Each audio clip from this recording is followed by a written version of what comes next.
Hello friends, Gujarati પકવાનમાં તમારું સ્વાગત છે। આજે આપણે બનાવીશું મેથીના થેપલા। આ થેપલા તમે નાસ્તામાં કે બહાર ફરવા જાઓ ત્યારે લઈ જઈ શકો છો। તે 2 થી 3 દિવસ સુધી બહાર જ સારા રહે છે અને તે ખાવામાં એકદમ પોચા રૂ જેવા સોફ્ટ બને છે। તો ચાલો મેથીના થેપલાની રેસીપી જોઈ લઈએ। મેથીના થેપલા બનાવવા માટે અહીં મેં 2 કપ જેટલો ઝીણો ઘઉંનો લોટ લીધો છે।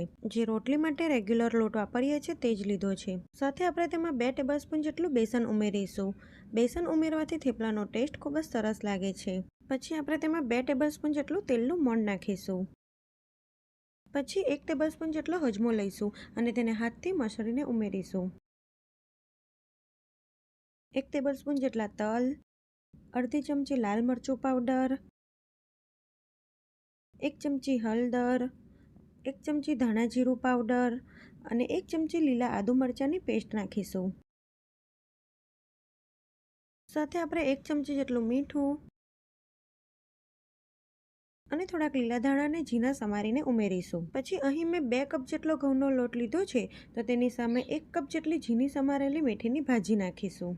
મેં અહીં મેથીની ભાજીને ધોઈને સાફ કરીને ઝીણી કટ કરી લીધી હતી। પછી તેમાં 1/4 કપ જેટલું મોળું દહીં નાખી બધું સારી રીતે મિક્સ કરી દઈશું। ચમચીથી માપીએ તો 3 થી 4 મોટી ચમચી જેટલું દહીં થાય। દહીં નાખવાથી મેથીના થેપલા ખાવામાં એકદમ સરસ સોફ્ટ બને છે। જો તમારી પાસે દહીં ના હોય તો તમારે 1 ચમચી જેટલું તેલનું મોણ વધારે નાખવાનું।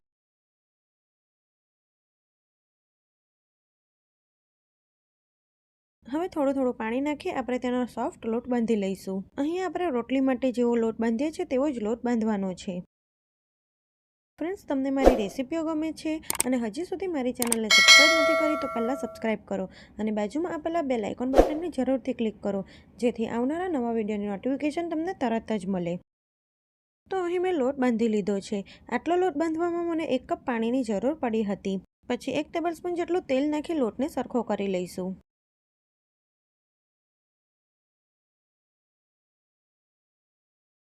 અને લોટને ઢાંકીને 4 થી 5 મિનિટ માટે રહેવા દઈશું। 5 મિનિટ પછી આપણો લોટ એકદમ સરસ સેટ થઈ ગયો છે તો તેમાંથી આપણે મીડિયમ સાઇઝના લુવા કરી લઈશું।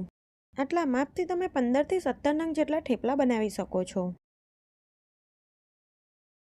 હવે એક લુવો લઈ તેમાં આપણે થોડું ઘઉંના લોટનું અટામણ લઈ થેપલું વીણી લઈશું। અહીં તમે જોઈ શકો છો આપણું થેપલું એકદમ સરળ રીતે વીણાઈ જાય છે। જો તમારે જરૂર પડે તો વચ્ચે વચ્ચે ઘઉંના લોટનું અટામણ લઈને થેપલું વણવાનું। તો થેપલું આ રીતનું તમારે પતલું વીણવાનું। એટલે આપણે જેમ ફુલકા રોટી વીણીએ છીએ એ જ રીતે આ થેપલું વીણવાનું છે। તો અહીં મેં થેપલું વીણી લીધું છે। આપણે તેને શેકી લઈશું। તો તેના માટે મેં અહીં પહેલેથી જ તવીને ગરમ કરવા માટે મૂકી દીધી હતી।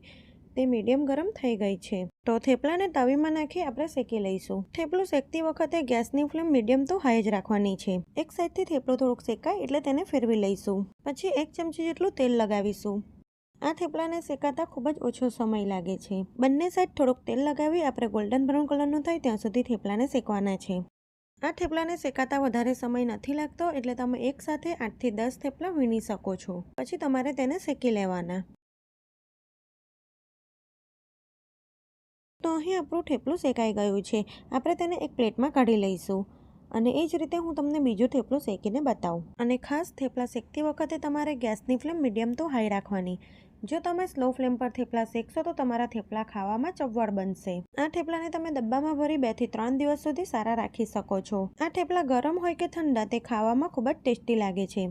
તો અહીં આપણું બીજું થેપલું પણ એકદમ સરસ શેકાઈ ગયું છે। હું આ જ રીતે બાકીના બધા થેપલા બનાવી લઈશ। તો અહીં મેં બધા થેપલા બનાવી લીધા છે। આટલા માપમાંથી તમે 15 થી 17 નંગ જેટલા થેપલા બનાવી શકો છો। અને તમે જોઈ શકો છો આપણા થેપલા ખાવામાં એકદમ સરસ સોફ્ટ રૂ જેવા બન્યા છે। જો તમારા મેથીના થેપલા ખાવામાં કડક બનતા હોય કે ચવડ બનતા હોય તો તમે આ રીતે એક વખત મેથીના થેપલા જરૂરથી ટ્રાય કરજો। જો તમને મારી રેસીપીઓ સારી લાગે તો આવી જ બીજી નવી રેસીપી જોવા માટે મારી ચેનલને સબસ્ક્રાઇબ કરજો। Thanks for watching.